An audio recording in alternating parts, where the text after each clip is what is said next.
Hello. Happy Mother's Day. I hope everyone's had a great Mother's Day. I hope today was full of joy, love. You were with people, family, friends who make you feel full in your spirit and in your heart. I hope that you had a great day. I had a great day. I spent it with my children, um, talked to some family on the phone, and just use the time to reflect and really just appreciate life and all that we've gone through and we continue to grow through. And so I just wanted to hop on here really quickly. It's been a while, so I just wanted to make sure that I said hello, said happy Mother's Day, but at the same time I'm in a space of feeling total gratitude for what my children bring to me, emotionally and mentally, how they continue to uplift me in ways that I don't even think they know. And so I just wanted to take a moment to read to you all an excerpt from the book that is the letters that my children have written to me that I placed in the beginning of the book. If you have a copy, so I'm going to go ahead and get started. And these are letters to Mama Bear. And the first one is from my oldest, which is my son. And it reads, "Dear Mommy, as a family, we have been through a lot of trauma together these past few years. Whenever I think about the abuser, I ask myself, what did my mother do to deserve this? Every son should love, protect, and be a king for their mother. To be honest, I get so emotional about this trauma because I feel like as your only son, I did not protect you. That's not true.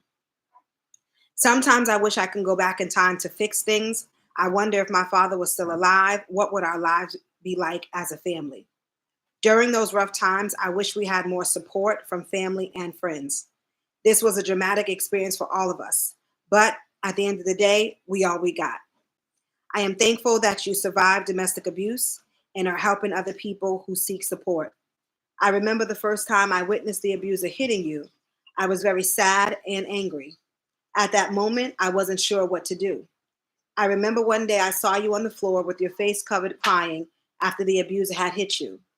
While you were still lying on the floor, the abuser was sitting on the couch with his shirt ripped like it was normal. Mommy, when you were able to leave the abuser, we had a whole lot of healing to do while always having to look over our shoulders. Seeing this experience as a young Black man, I learned that this is not normal or okay for a man to put his hands on a woman. Every day I remind myself that I could never be that mean towards my girlfriend or wife, let alone to my sisters. Being a survivor myself, witnessing you go through domestic abuse, I can say that it's not easy for anyone. I feel like no one should have to go through stuff like that.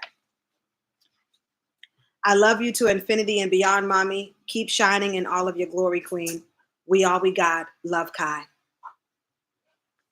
And the next letter is from my oldest daughter, and it reads, "Dear Mommy, as a child, I witnessed moments in my life that shaped me in ways I am still learning to understand. Defensively, watching my mother suffer at the hands of my little sister's dad was difficult and confusing. I remember feeling helpless and scared and wanting to protect her, but not knowing how. At the time, my mother's family refused to help us, which made it harder for my mother, my siblings, and I to escape the abuser. Those times left deep impressions on me, influencing the way I see the world and relationships.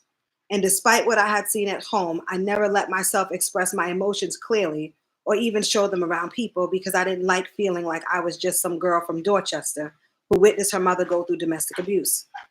As I am getting older, I realize now that I'm starting to feel more open to publicly displaying my emotions, but it is still hard in a way because I feel things more intensely now.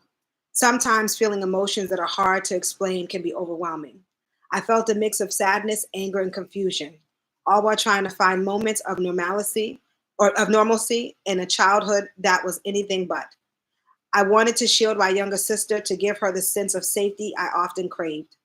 And I even tried to be here and try to be here for her now to remind her that she is loved and safe. Sometimes when I look at her, I see myself, and it comforts a part of me that is grateful that she didn't see the things I saw or heard about the things I've heard.